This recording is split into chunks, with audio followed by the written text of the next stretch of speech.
ICC world cup में पाक भारत टाकरा आज अहमदाबाद में होगा। अहमदाबाद में बारिश का कोई इम्कान नहीं है, धूप निकल चुकी है और आसमान साफ है। अतीकुर रहमान हमारे साथ लाइन पर मौजूद हैं, जो इस वक्त अहमदाबाद में मौजूद हैं। अतीकुर रहमान, बताएगा कि ऐसा मौसम है यहाँ का और क्या माहौल है और क्या मजीद अपडेट है आपके पास? देखें, मुझे तो ऐसा लग रहा है कि बारिश तो नहीं बरसेगी, अलबत्ता पाकिस्तान का फास्ट बॉलर शहनशाह अफरीदी, हसन अली ये खूब गरजेंगे और बाबर आजम खूब बरसेगा।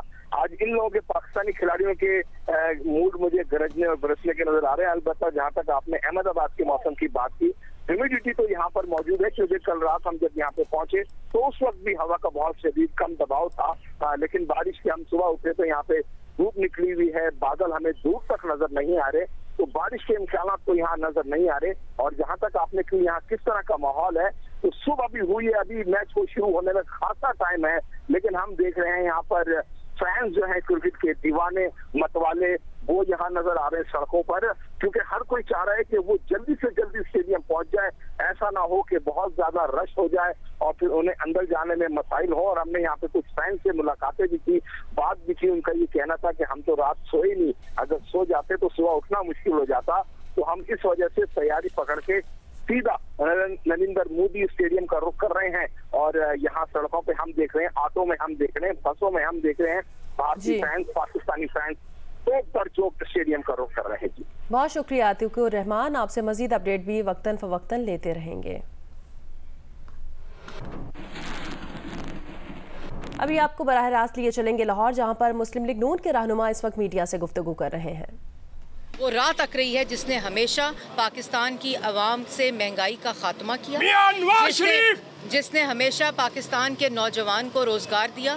और अभी जावेद लतीफ़ साहब ये बात कर रहे थे कि शायद 15 से 16 साल के बच्चे को नहीं पता कि नवाज शरीफ कौन है, लेकिन 15 से 16 साल के बच्चे को पता है कि लोड शेडिंग इस मुल्क में सिर्फ नवाज शरीफ ने ख़त्म की। नौजवान को ये पता है कि 65 लाख लोगों को रोज़गार नवाज शरीफ ने दिया था। लोगों को ये पता है कि 14,000 मेगावाट बिजली नवाज शरीफ ने दी थी। और लोगों को ये भी पता है कि अगर किसी के पास माशी प्लान है जिससे पाकिस्तान की आवाम के पेट भर सके, महंगाई ख़त्म हो सके, रोज़गार मिल सके, अमन वापस आ सके, वो नुस्खा सिर्फ और सिर्फ नवाज शरीफ साहब के पास है। ये हमारे मुखालफीन को भी पता है। इसलिए आज वो लोग जो कहते हैं कि 21 तारीख को नवाज शरीफ साहब नहीं आ रहे, पहले तो उनको ये कहने की ज़रूरत क्यों पड़ती है? उनको ये कहने की ज़रूरत इसलिए पड़ती है कि उनको भी ये पता है कि इस मुल्क के लिए इस वक्त इस मुल्क को नवाज शरीफ की ज़रूरत है। नवाज शरीफ को चौथी दफ़ा वज़ीर आज़म बनने की ज़रूरत नहीं है। उन्होंने ये ऐवान, ये इक़्तिदार पाकिस्तान की आवाम के वोट की ताकत से 3 दफ़ा मुल्क के मुंतखब वज़ीर आज़म थे। कभी RTS को बिठाकर मुल्क पर मुसल्लत नहीं हुए थे, कभी सिलेक्ट होकर मुल्क पर मुसल्लत नहीं हुए थे। और यही वो वजह है कि ये जो 2, 4, 3 कोई वीलॉग कर रहा है, कोई वो सस्ती दुकानें लगी हुई हैं, वो सिर्फ इसलिए लगी हुई हैं कि उन लोगों को खौफ है। और ये भी मैं आपको बताना चाहती हूँ कि इंशाअल्लाह 21 तारीख को Mohammad Nawaz Sharif. ICC cricket world cup का सबसे बड़ा मुकाबला आज पाकिस्तान और भारत के दरमियान खेला जाएगा। कौमी टीम के खिलाड़ी मोहम्मद हारिस के भाई मोहम्मद नकीब का कहना है, हमारी टीम मजबूत है, इंशाल्लाह भारत से मैच जीतेंगे। मजीद बताएंगे नुमाइंदा जियो न्यूज़ सैयद कुमैल जैदी। भारत में पाकिस्तान और इंडिया के माबैन एक दिलचस्प मैच होने जा रहा है, क्योंकि भारत हमारा रिवायती हरीफ भी है। दोनों ममालिक की आवाम बहुत पुरजोश दिखाई देती हैं, दोनों बहुत इंटरेस्ट लेती हैं। इस वक्त हमारे साथ कौमी क्रिकेट टीम के मायनाज बल्लेबाज मोहम्मद हारिस के छोटे भाई मोहम्मद नकीब मौजूद हैं। आए हम उनसे बात करते हैं। पहले तो इंशाल्लाह ये मैच पाकिस्तान जीतेगा, क्योंकि हमारी टीम बहुत स्ट्रॉन्ग है। अब्दुल्ला शफीक है, फ़खर जमान है, और इसी तरह रिजवान भाई है, बाबर भाई है, सऊद शकील है। तो कभी कभी हारिस भाई से बात भी होती है, वो कह रहे कि इंशाल्लाह हमारी टीम स्ट्रॉन्ग है, तो इंशाल्लाह इंडिया से जीतेगी और वर्ल्ड कप भी इंशाल्लाह हम लाएंगे। हमारे साथ मोहम्मद हारिस के भाई मौजूद थे। उनका कहना ये था कि जिस तरह पाकिस्तान ने गुज़िश्ता मैचेस में फ़तह हासिल की है, जो कि श्रीलंका और न्यूजीलैंड के खिलाफ था, इसी तरह कल भारत के खिलाफ भी पाकिस्तान की जीत होगी इंशाल्लाह। तुर्बत के इलाके सैटेलाइट टाउन के एक मकान में फायरिंग से 6 मजदूर जाँ बहक हो गए हैं। पुलिस का कहना है नामालूम मुसल्लह अफराद की फायरिंग से 2 मजदूर जख्मी भी हुए हैं। लाशों और जख्मियों को अस्पताल मुंतकिल कर दिया गया है। जाँ बहक और जख्मी मजदूरों का ताल्लुक पंजाब से बताया जाता है। तफसील जानेंगे जियो न्यूज़ के नुमाइंदे शहाब उमर से। शहाब, बताएगा ये क्या वाकया है और मजीद क्या अपडेट सामने आई हैं? बिल्कुल, ये अफसोसनाक वाकया तुर्बत के इलाके सेटेलाइट टाउन में पेश आया है, जहां पे नामालूम मुसल्लह अफराद ने एक मकान में घुसकर फायरिंग कर दी, जिसके नतीजे में वहां पे मौजूद 6 मजदूर मौके पे जान बहक हो गए, जबकि इस वाकये में 2 दीगर मजदूर जो वहां पे मौजूद थे वो जख्मी हो गए। इसके वाकये के बाद पुलिस ने मौके पर पहुंच के जख्मियों को तिब्बी इमदाद की फराहमी के लिए टीचिंग तुर्बत अस्पताल मुंतकिल कर दिया गया, जबकि जो जामबहक अफराद की मैयतें हैं उनको भी जरूरी कार्रवाई के लिए अस्पताल पहुंचा दी गई। इस हवाले से पुलिस के बताना था कि ये जो अफराद हैं ये पंजाब से इनका ताल्लुक था, यहाँ पे तुर्बत में तामीराती काम और दीगर जो मजदूरी की गरज से यहाँ पे आए हुए थे। तमाम पुलिस का बताना है कि उन्होंने वाकये के बाद जो तहकीकात और तफ्तीश का अमल है वो जारी है और इलाके की नाकाबंदी भी कर दी गई है। मुलजमान की तलाश जारी है, ताहम फिलहाल कोई गिरफ्तारी इस हवाले से अमल में नहीं आई है। जी, बहुत शुक्रिया शहाब उमर अपडेट करने के लिए।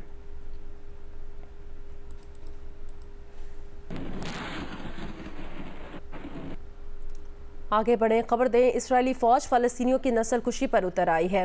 जाँ बहक फलस्तीनियों की तादाद 2000 के करीब पहुंच गई। गजा से नकल मकानी करने वाले 3 काफिलों पर तैयारों से हमले किए गए, 70 अफराद इसमें शहीद हो गए हैं, सैकड़ों जख्मी हुए हैं। मगरबी किनारे में मुजाहिरीन पर फायरिंग से 16 फलस्तीनी मारे गए। गजा में टैंकों से भी चढ़ाई की गई। यरगमाल इसराइलियों की लाशें मिलने लगी हैं। यहूदी आबादकार भी फौज की मौजूदगी में निहत्थे फलस्तीनियों को गोलियां मारने लगे। अरब टीवी इसराइली फौज के झूठ का पोल खोल दिया। तहकीकाती रिपोर्ट से साबित कर दिया जिन 4 फलस्तीनियों को जंगजू कहकर गोली मारी गई थी वो गैर मुसल्लह थे। लबनानी सरहद पर भी इसराइली फौज की गोलाबारी और फायरिंग, एक सहाफी जाँ बहक हो गया, 6 जख्मी हुए हैं। जवाब में लेबनान की मुजाहिदी तंजीम हिजबुल्लाह की इसराइली फौज के 4 ठिकानों पर फायरिंग। हमास के हमलों में 1300 इसराइली हलाक हो चुके हैं। इसराइली मीडिया ने हमास के हाथों यरगमाल बच्चों की वीडियो जारी कर दी। हमास के अफराद बच्चों की मरहम पट्टी कर रहे हैं, पानी पिला रहे हैं और झूला भी झुला रहे हैं।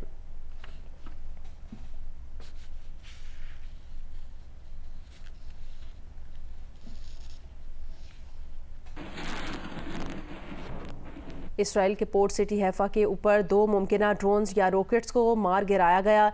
इसराइली फौज का कहना है कि इसराइल पर ड्रोन से हमला लबनान से किया गया।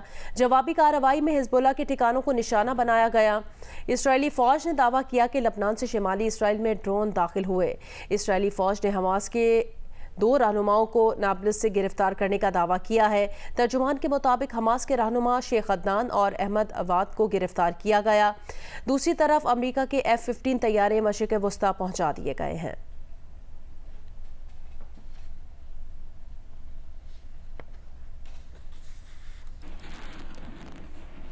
इसराइल की गजा पर बर्बरियत रुकवाने के लिए रूस मैदान में उतर गया। रूस ने फ़लस्तीन इसराइल लड़ाई पर अक़वाम मुत्तहिदा की सलामती काउंसिल में करारदाद का मुसव्वदा पेश कर दिया। 15 रुकनी सलामती काउंसिल का बंद कमरे में इजलास। मुसव्वदे में जंगबंदी, यरगमालियों की रिहाई का मुतालबा। रूस के सदर ने इसराइल फ़लस्तीन लड़ाई में सालिसी की पेशकश कर दी। कहा मुज़ाकरात का मकसद अक़वाम मुत्तहिदा के इस फार्मूले पर अमल होना चाहिए जिसके तहत मशरक़ी यरूशलेम में आज़ाद फ़लस्तीनी रियासत का क़याम होना है। अमेरिका के सदर जो बाइडन का इसराइल में लापता अमरीकियों के अजीज़ों को टेलीफोन। बाइडन ने गजा में इंसानी बहरान से निपटना तरजीह करार दे दिया। कहा इस हकीकत से इनकार नहीं किया जा सकता कि फ़लस्तीनियों की अक्सरियत का हमास और हमलों से ताल्लुक़ नहीं, फिर भी वो इसके नताइज भुगत रहे हैं।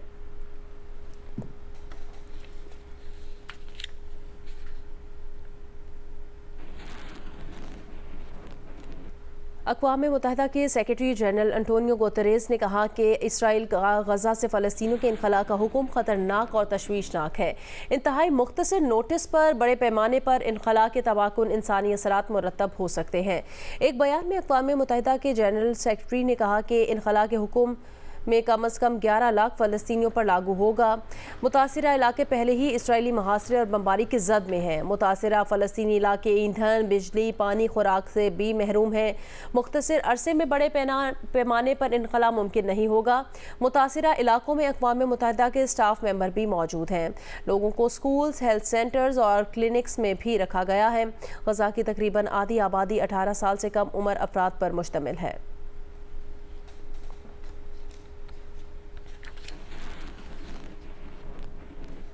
अमरीकी वज़ीर ख़ारजा सऊदी अरब पहुँच गए। एंटनी ब्लिंकन सऊदी क़यादत से रियाद में मुलाकात करेंगे। इसराइली मीडिया ने कहा कि जारी जंग के सबब सऊदीया ने इसराइल से ताल्लुकात मामूल पर लाने का अमल मुंजमद कर दिया है। सऊदी अरब की गजा से जबरी इनखला निहत्ते शहरियों पर हमले की भी मुखालफत। ईरानी वज़ीर ख़ारजा की हिज़्बुल्लाह के सरबराह सैयद हसन नसरुल्लाह से लेबनान में मुलाकात हुई। इसराइल फ़लस्तीन तनाज़े पर इलाकाई और आलमी मौक़िफ़ और उसके असरात का जायज़ा लिया गया। जिम्मेदारियाँ संभालें, तारीखी वाक़यात और ख़तरनाक सूरत हाल में मौक़िफ़ अपनाने पर मुशावरत हुई। ईरानी वज़ीर ख़ारजा की शाम के सदर बशारुल असद से दमिश्क में मुलाकात। बशारुल असद ने कहा कि मुज़ाहमती तंजीमें काबिज़ ज़ालिम से निमटने के लिए अपने अज़्म से फ़ैसले करेंगी। शामी सदर का फ़लस्तीनियों के हुकूक़ की हिमायत जारी रखने के अज़्म का इआदा किया गया।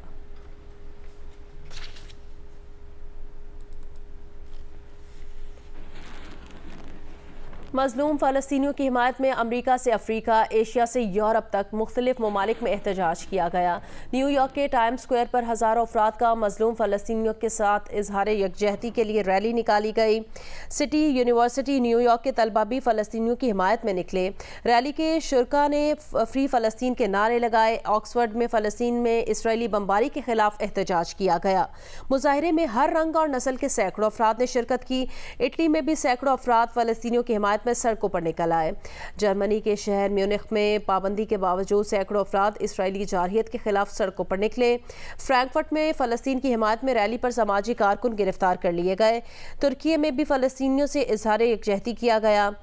जनूबी अफ्रीका में भी गजा में इसराइली बर्बरियत के खिलाफ एहतजाज किया गया। क़यादत नेल्सन मंडेला के पोते ने की। यमन में लाखों अफराद ने फ़लस्तीनियों के हक़ और इसराइल के खिलाफ एहतजाज किया। इराक़ के दारुल हुकूमत बगदाद का तहरीर स्क्वायर मुजाहिरीन के नारों से गूंज उठा। उर्दन में हज़ारों मुजाहिरीन का इसराइली सरहद की तरफ मार्च। उर्दनी सिक्योरिटी फोर्सेस की मुजाहिरीन को रोकने के लिए शैलिंग। तेहरान में एहतजाजी मुजाहरे में शिरकत के लिए बड़ी तादाद में लोग आज़ादी स्क्वायर पहुँच गए। मिस्र, शाम, कतर, अलजायर और त्यूनिस में फ़लस्तीनियों के हक़ में और इसराइली जारहियत के खिलाफ एहतजाज किया गया। वादी नीलम के बालाई इलाकों में बारिश और पहाड़ों पर बर्फबारी के बाद मौसम सर्द और मनाजिर दिलकश हो गए हैं। तफसील बताएंगे वादी नीलम केल से जियो न्यूज़ के नुमाइंदे आरिफ उर्फी। जी हाँ, आज़ाद कश्मीर की बालाई वादी नीलम और वादी नीलम में रात के बारिश और पहाड़ों पे बर्फबारी के बाद मौसम ठंडा हो गया है और मंजर बहुत सुहाना और बहुत खूबसूरत हो गया। बड़ी तादाद में सयाह इस वक्त वादी में मौजूद हैं और इस मौसम से लुत्फ़ अंदोज़ हो रहे हैं। पहाड़ों के ऊपर बर्फबारी हो गई है। बालाई वादी नीलम के जो मुख्तलिफ इलाके हैं उनमें गुरेज़ में, हलमत में और तौबट के जो बुलंद पहाड़ हैं उनके ऊपर भी बर्फबारी हो चुकी है अभी। जबकि ज़ेरी वादी नीलम और मुज़फ़्फ़राबाद जो है वहाँ पे मौसम अबर आलूद है।